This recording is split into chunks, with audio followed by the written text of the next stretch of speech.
किसी कोई भी राज्य अच्छा करे उसके उदाहरण को पूरे देश में लागू करने में नरेंद्र मोदी सरकार को कोई तकलीफ नहीं है।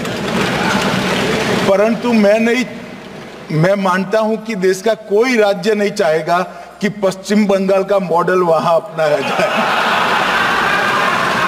তখন তৃণমূল সাংসদ বলেন সেখানে এক কিষাণজিকে মারতে হয়েছিল, তারপর থেকে পশ্চিমবঙ্গে বাম উগ্রবাদ বন্ধ হয়ে গিয়েছে।